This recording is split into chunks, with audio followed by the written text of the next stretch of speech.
Welcome back to another technical deep dive here in the debug zone.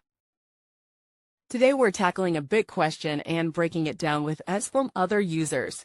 Hopefully this clears up some misconceptions and helps you get the answer you need. So buckle up, stay a little curious, and let's jump right in.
And that's a wrap.